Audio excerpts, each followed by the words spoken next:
Radhikapur rail স্টেশনে আরো 2টি রেল লাইন পাতার কাজ শুরু হয়েছে। সেই সঙ্গে 3টি রেল লাইনকে সম্প্রসারণের উদ্যোগ নেওয়া হয়েছে। এর ফলে দূরপাল্লার রেলগাড়িগুলি চালাতে আর কোনো সমস্যা হবে না। শুক্রবার রাধিকাপুর রেল স্টেশনে নতুন রেল লাইন পাতার কাজ উদ্বোধনে এসে এমনটাই মন্তব্য করেছেন রায়গঞ্জ সাংসদ কার্তিক চন্দ্রপাল। তিনি বলেন, রেল দপ্তরের হিসেবে 16 কোটি টাকার কাজ সামান্য, কিন্তু এই জেলার উন্নয়নের নিরিখে তা অনেক বৃহৎ হবে। এখান থেকে বিভিন্ন রেলগাড়িগুলির রক্ষণাবেক্ষণ এবং রাখার কাজের সুবিধা হবে। সাংবাদিকদের এক প্রশ্নের উত্তরে কার্তিক চন্দ্রপাল বলেন, আমি নারকোল ফাটিয়ে শিলান্যাসে বিশ্বাসী নই। আগামী দিনে সিক লাইন, পিট লাইন পাতার কাজ শুরু হচ্ছে, যাতে ব্যয় হবে প্রায় 7 কোটি টাকা। এটি নির্মিত হলে এই জেলার কাজে সবচেয়ে বেশি রেলগাড়ি যোগাযোগ ব্যবস্থা উন্নয়ন ঘটবে। এই জেলাবাসীর দীর্ঘদিনের দাবি রয়েছে বেঙ্গালুরুগামী একটি রেলগাড়ি চালু করার, সেই আশাও পূর্ণ হবে। তিনি বলেন, রায়গঞ্জের উন্নয়নের জন্য তিনি সবসময় সচেষ্ট। পাশাপাশি যে কথাটি মনে করিয়ে দিতে বলেননি তা হলো, আমি একজন জনপ্রতিনিধি, জনপ্রতিনিধিরা চিরকাল থাকেন না, আমিও একদিন থাকবো না, কিন্তু তা বলে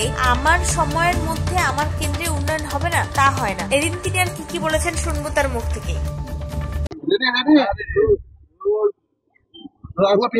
আজকে একটা সূচনা করলেন এবং এটা কত টাকার প্রকল্পের সূচনা এবং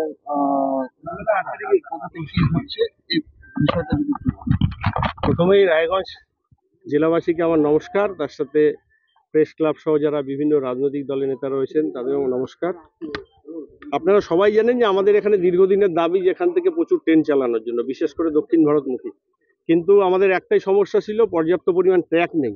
সেই ট্র্যাক না থাকার দরুন আমরা সেগুলো থেকে বঞ্চিত হচ্ছিলাম। আজকে আমাদের রেলওয়ের যে 2টো নতুন ট্র্যাক হবে, তার সাথে আরও 3টে যে ট্র্যাক রয়েছে সেগুলোর এক্সটেনশন হবে এবং টোটাল এটা 16 কোটি সামথিং প্রজেক্ট এবং এটা অলরেডি অনুমোদন হয়ে গিয়ে আজকে কাজ শুরু হয়ে গেল। আগামী দিনে এই কাজটা খুব তাড়াতাড়ি হলে আমরা বিশেষ করে আমাদের যেটা দাবি একটা ব্যাঙ্গালোরের ট্রেন, সেই ট্রেনটা আমরা খুব তাড়াতাড়ি পাবো। দাদা, এখানে একটা জিনিস দেখা গেল যে আপনি যখন এখানে উদ্বোধন করছেন, এলাকার লোকজন যে এখানে আসার চেষ্টা করছে সেখানে আরপিএফ আটকে দিল, কি বলবেন এই বিষয়ে? না, সেটা আমি ঠিক বলতে পারবো, আমার জানা নেই। যদি এটা আটকে থাকে, অন্যায় করেছে, সেটা আমি অবশ্যই তাদের আধিকারিকের সাথে কথা বলবো। যে আজকের উদ্বোধনটা আপনি নারকেল ফাটিয়ে করলেন, একসময় উত্তরবঙ্গ উন্নয়ন মন্ত্রী এসে বলে গিয়েছিলেন যে সাংসদ এখনো নারকেল ফাটাতে পারেনি, কতগুলো নারকেল ফাটিয়েছে। না, নারকেল ফাটানোর ঘটনা শুনুন, আমি সাংসদ হওয়ার পরে প্রথম যেটা জেলাবাসীর সবচেয়ে বড় দাবি ছিল সেটা হচ্ছে রাধিকাপুর দিল্লির ট্রেন, সেটা ডাইরেক্ট চালু হয়েছে। তারপরে অনেকগুলো কাজ আমাদের শুরু হয়েছে, বিশেষ করে প্রতিটা স্টেশনে কম বেশি কাজ শুরু হয়েছে। তারপরে আমাদের আরও যে প্রকল্পগুলো রয়েছে সেই প্রকল্পগুলো অলরেডি স্টার্ট হয়ে গেছে। আমরা চাই বড় কিছু মানুষের জন্য করতে, ছোট কাজ তো প্রতিদিনই হচ্ছে। তবু আজকে এটা একটা রেলের কাছে ছোট, একটা 16 কোটির প্রজেক্ট, কিন্তু আমাদের জেলাবাসী হিসেবে বিশেষ করে আমাদের এই ট্র্যাক 2টো খুব বড় আমাদের কাছে। এই ট্র্যাক সমস্যার জন্য আমরা ঠিক করে রেল থেকে বঞ্চিত হচ্ছিলাম, আমরা ট্রেনগুলো পাচ্ছিলাম না। আর যারা বলছে, আমি শুধু একটা কথাই বলবো যে আমি রাজনীতি শুধু ভোটের সময় করব, সারা বছর করব না। আমার যদি তাদের কোনো সহযোগিতা লাগে আমি 100% করতে প্রস্তুত, এবং আমিও চাইবো আমরা সবাই জনপ্রতিনিধি এবং কেউ পার্মানেন্ট থাকবো না, কিন্তু আমাদের পরবর্তী জেনারেশন যারা রয়েছে তারা যেন আমাদেরকে দোষারোপ করতে না পারে, সেই জন্য প্রতিটা যে কোনো রাজনৈতিক দলের জনপ্রতিনিধিদের উচিত সবাই মিলে মানুষের সাথে কাজ করে। ভোটের লড়াই, ভোট হবে, মানুষ যাকে নির্বাচিত করবে সেই নির্বাচিত প্রতিনিধি হবে, এটা নিয়ে আমার কোনো ব্যাপার নেই। এবং আমি সবার সাথে মিশে কাজ করতে চাই এবং আমি তার সাথে বারে বারে বলছি, তো এখানে আমাদের আরও একটা বড় প্রজেক্ট হবে কিছুদিন পরে, সেটা নিয়ার অ্যাবাউট 55 কোটি টাকার উপরে, যেটা আমাদের দরকার, সিট লাইন, পিট লাইন, যেটা রেলের ভাষায় বলে আর কি, আমরা আমাদের ভাষায় বলবো যে রেলের মেকানিক্যাল ব্যাপারটা যেটা আছে, কারণ অনেক ট্রেন চলবে, দূরপাল্লার ট্রেন চলে, সেখানে আমাদের ওয়ার্কশপ দরকার, সেগুলো কিন্তু খুব তাড়াতাড়ি হবে। সুতরাং আমি বলতে চাই না, কাজ যখন শুরু হবে তখনই করতে চাই। এবং আমার রায়গঞ্জ লোকসভাতে অনেক কিছু কাজ এখনো বাকি আছে, অনুমোদনের অপেক্ষায় আছে। অনুমোদন হলেই আমি সেটা বলবো।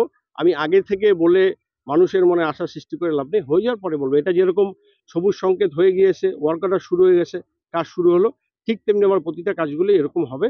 আর আগামী দিনে জেলাবাসী আসে বিচার করবে, একবার তো করেছে, কোনো অসুবিধা নেই। বুনিয়াদপুর রাধিকাপুর যে রেল লাইনের কথা বলেন, জমি অধিগ্রহণ নিয়ে একটা সমস্যা। না, সমস্যা বলতে দেখুন, অনেক বড় প্রজেক্ট, প্রায় 1100-1200 কৃষকের জমি পড়েছে, তার মধ্যে এক একজনের এক এক রকম মত থাকতে পারে, কিন্তু আমার বিশ্বাস যে মানুষ পক্ষে আসে এবং যারা জমিদাতা তারাও পক্ষে আসে। এবার আমি জমি দেবো, আমার কিছু কোয়ারিজ থাকতে পারে, এটা স্বাভাবিক ব্যাপার। তো সেই ক্ষেত্রে প্রশাসন যারা দায়িত্ব নিয়েছে তারা তাদেরকে ডেকে নিয়ে বলে তাদের জমির কি দাম দিবে, কি ব্যাপার সম্পূর্ণ ক্লিয়ার করে দেবে, তাতে অসুবিধা নেই।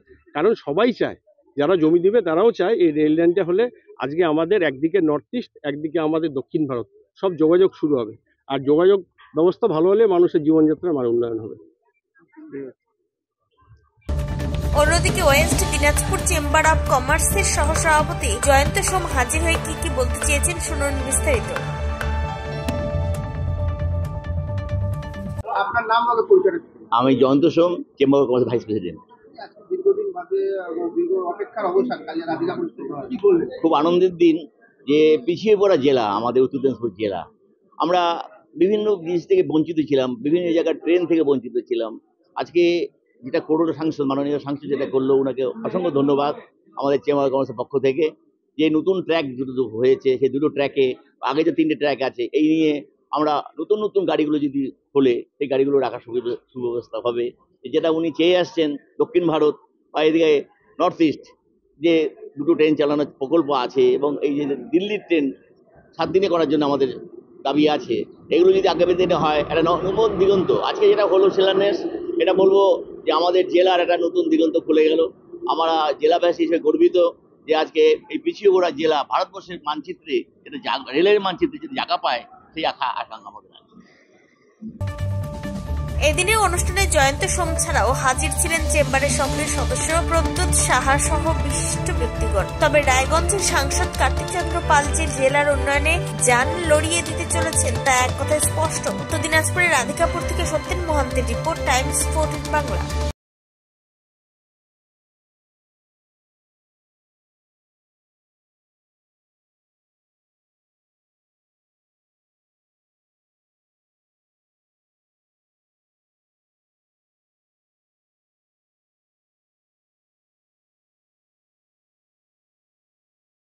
আপনি কি কিডনির রোগে ভুগছেন? তাহলে আর দেরি না করে আজই আসুন আপনার এলাকার একমাত্র বিশ্বস্ত প্রতিষ্ঠান জীবন রেখাতে। এখানে বিশেষজ্ঞ নেফ্রোলজিস্ট ডাক্তাররা লেজার ট্রিটমেন্টের মাধ্যমে রোগীদের সমস্ত ধরনের কিডনির এবং প্রোস্টেটের অপারেশন করে থাকেন। রোগী দেখছেন nephrologist doctor Arkaprabha Chakraborty, SSKM hospital, Kolkata. Doctor Sunil Kumar, Apollo hospital, Kolkata. Doctor Pinaki Mukherjee, NRS hospital, Kolkata. এছাড়াও এখানে প্রতিদিন অপারেশন করছেন ও বহির্বিভাগের রোগী দেখছেন ইউরোসার্জন ডক্টর আতার কাশিম, PG হসপিটাল, কলকাতা। তাছাড়াও এখানে স্বাস্থ্যসাথী কার্ড ও ওয়েস্ট বেঙ্গল হেলথ স্কিমের সুবিধা রয়েছে। আমাদের ঠিকানা রায়গঞ্জ, উকিলপাড়া। বিশদে জানতে কল করুন 8373066655 অথবা 8373066644 এই নম্বরে।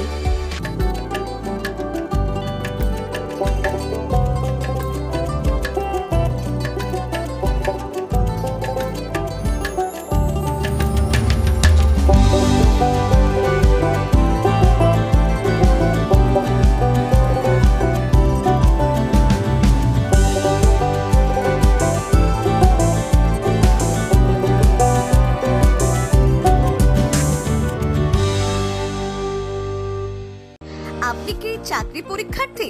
চাকরি পরীক্ষার বই খুঁজছেন? তাহলে আজই চলে আসুন সৌর বুক অ্যান্ড ম্যাগাজিন সেন্টারে। এখানে BSc, WBCS, bank, rail, ICDS, nursing, ANM এবং GNM সহ কেন্দ্রীয় ও রাজ্য সরকারি সকল চাকরির পরীক্ষার বই ও ম্যাগাজিন পাওয়া যায়। আমাদের ঠিকানা ঘড়িমোড়, মোহনবাটি, রায়গঞ্জ। বিস্তারিত জানতে যোগাযোগ করুন 9002904090 অথবা 9434347016।